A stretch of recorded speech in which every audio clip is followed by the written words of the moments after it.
fight goblins too. No way, Elliot. Go outside and pick the pizza. Oh. Here's the pizza. Thank you. See you later.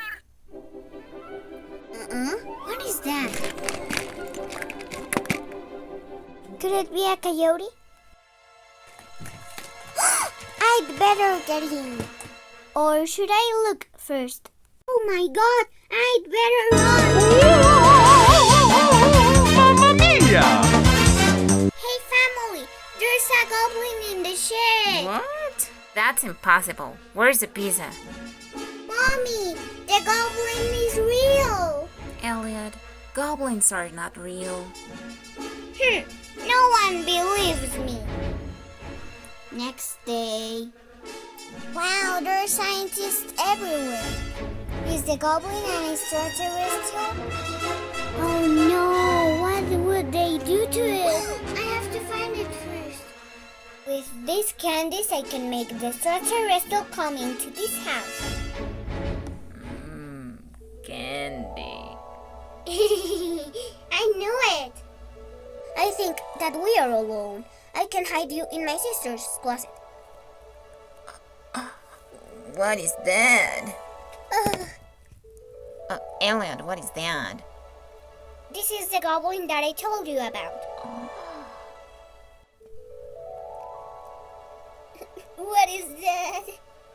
It's the goblin that I told you. It's real. Wow, so maybe this is what the scientists have been looking for. We need to hide him somewhere, maybe in the closet. Yes, help me. Before we do anything, we need to find out where does it come from. Maybe from the sky. His finger is always pointing up. What I know is that I don't like his feet. Hello, I'm Michael. Where are you from, Goblin? Oh, look! He's trying to say something. Oh, he comes from outer space.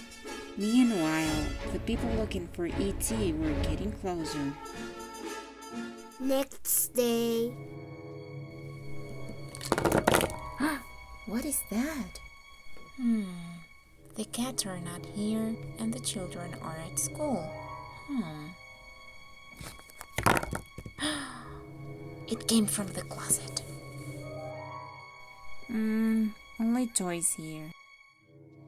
What's going on in this house? After she left, E.T. had the house all to himself. He went exploring. First, he made friends with the local wildlife. Then he got something to eat. He watched TV. He got something to read. He learned about forms of communication, Earth forms of communication. Hello, Goblin. I'm going to teach you about our language. And then we can play fashion show.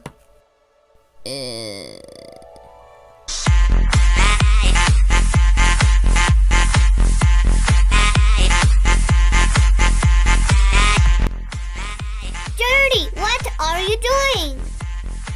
Elliot, E.T. Now you can speak? E.T. Elliot. Oh, I gave him some lessons. E.T. Elliot. Elliot found the box of items that E.T. had collected. He cut himself on a saw blade. Ouch! Elliot yelped. Ouch. E.T. said. His finger began to glow. E.T. touched his fingertip to Elliot's, and the cut healed. E.T. telephone home. It looks like he wants to make a phone call to his planet. Maybe he needs to build a radio to contact his planet. E.T. telephone home. E.T. worked on his radio all night. Meanwhile, the people who were looking for E.T. were getting even closer. E.T. wanted his family to find him and take him home, but he had to hurry. E.T. wasn't meant to live on Earth. He was starting to feel sick. The next day was Halloween. It was the perfect time to get E.T. into the woods, where he could use the radio to send a clear signal home. Michael and Elliot pretended that E.T. was dirty. Oh, look at you guys. You look wonderful. Here you are. A hobbit or Dracula, a ghost, and the watermelon. Off they went into the streets in broad daylight. No one suspected a thing. Some of the costumes made E.T. think of home. Away from other trick-or-treaters, Elliot and E.T. got on Elliot's bike and headed into the woods. When the ride got too bumpy, E.T. took cover. Together, they rose off the ground and soared through the sky. They landed in a clearing and assembled a radio. E.T. pointed it toward the sky, and they sat down to wait. It was very late, and they began to feel tired. I'm tired.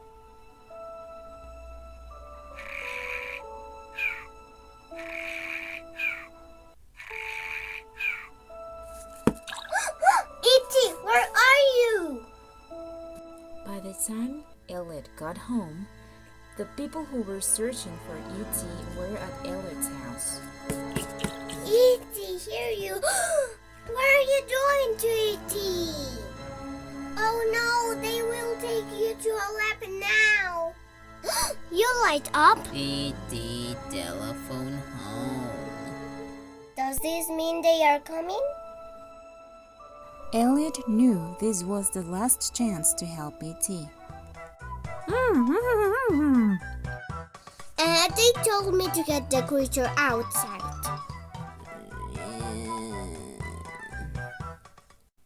I have to get you out of here.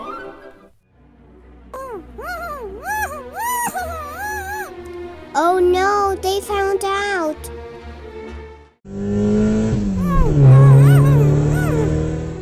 Yeah, my friends are coming to help. To escape, E.T. used his powers again, and all the boys soared up into the sky. Bye-bye, E.T. I will miss you. Yeah, I will miss you too, E.T. Yeah, now you can go home, E.T. A giant spaceship was waiting for E.T. E.T. knew he had to go, so the children, but they would always remember their extraordinary friendship.